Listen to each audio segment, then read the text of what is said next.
আমরা হাট কর্তৃপক্ষের সাথে কথা বলেছি।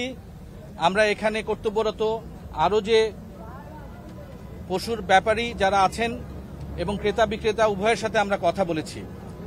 আমরা সার্বিক তত্ত্বাবধানের জন্য আপনাদেরকে এই বিষয়টি অবগত করতে চাই যে কোনো ধরনের অপতৎপরতা বন্ধে র্যাব ফোর্সেসের সকল সদস্যগণ অত্যন্ত সতর্ক অবস্থায় আছে।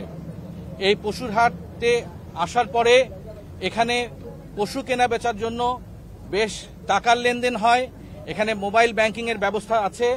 আমরা বিক্রেতাদের কাছে অনুরোধ করব যে তাদের এই পশু বেচাকেনার পরে যে বড় অঙ্কের টাকা তারা যেন এই ব্যাংকিংয়ের মাধ্যমে লেনদেন করে। এছাড়া আমাদের নির্বাহী ম্যাজিস্ট্রেটগণ এখানে উপস্থিত আছেন। যেখানে অসুস্থ, রোগাক্রান্ত কিংবা কৃত্রিম উপায়ে মোটা তাজা করা গরু, অসুস্থ গরু যেন কোনো অবস্থায় বিক্রি না হয়। বাংলাদেশের যে প্রচলিত আইন আছে, পশু খাদ্য আইন এবং প্রাণী সম্পদ নিয়ন্ত্রণ যে আইন আছে, সেই আইন অনুযায়ী আমরা আমাদের মোবাইল কোর্টও পরিচালনা করব। এর পাশাপাশি এখানে আগত যে ক্রেতারা আছেন তাদের সুবিধার জন্য হাট কর্তৃপক্ষ যে ভলান্টিয়াররা রেখেছেন, আমরা তাদেরকে ইনস্ট্রাকশন দিয়েছি, আমরা তাদেরকে নির্দেশনা দিয়েছি যে এখানে আগত সকল ক্রেতাদের সুবিধাদি যেন দেখা হয় এবং কোনো অবস্থাতেই যেন কোনো অরাজকতা সৃষ্টি না হয়। আমরা একটি কথা জনসাধারণকে বলতে চাই যে আপনারা যদি আপনাদের কোনো অসুবিধা হয় তবে অবশ্যই র্যাপিড অ্যাকশন ব্যাটালিয়নের যে কন্ট্রোল রুম এখানে স্থাপিত হয়েছে সেই কন্ট্রোল রুমে আমাদের সদস্যদের সাথে যোগাযোগ করবেন। আমরা প্রয়োজনে আপনাদের সহায়তা করব।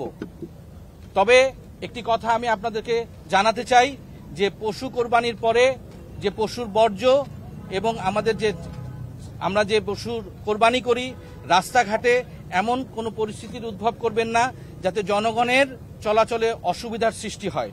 একইভাবে পশুর চামড়াকে কেন্দ্র করে যে ব্যবসা হয়, সেই ব্যবসায় মৌসুমী ব্যবসায়ীদেরকে আমরা সতর্ক করতে চাই যে চামড়া ব্যবসায় নিয়ে কোনো সিন্ডিকেটকে আমরা বরদাস্ত করব না এবং এই চামড়ার ব্যবসা নিয়ে যাতে এলাকার মধ্যে কোনো গোলমাল, কোনো হানাহানির ঘটনা না ঘটে সে ব্যাপারে আমরা কার্যক্রম চলবে এবং আমরা সতর্ক আছি এবং আমরা কিন্তু কঠোর অবস্থানে যাব।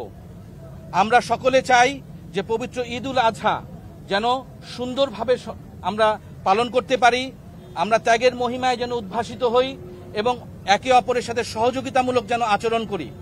কারো অসুবিধা সৃষ্টি না করে একটি সুন্দর এবং আনন্দপূর্ণ ঈদ আমরা উপহার দিতে চাই। আমাদের র্যাপিড অ্যাকশন ব্যাটালিয়নের সদস্যগণ সার্বক্ষণিকভাবে তাদের ডিউটিতে আছে এবং আমরা সার্বিক নজরদারিতে রেখেছি যাতে কারো কোনো সমস্যা তৈরি না হয়, কেউ যেন কোনো অসুবিধার মধ্যে না পড়ে। এছাড়া আমাদের যান চলাচলে রাস্তাঘাটে আমাদের টহল টিম এবং স্ট্যাটিক টিম আছে, যাতে যান চলাচলে মানুষের অসুবিধা তৈরি না হয়। আমি ক্রেতা বিক্রেতা উভয়কে এজন্য অনুরোধ করব এবং আপনারা এ ব্যাপারে সহযোগিতা করবেন।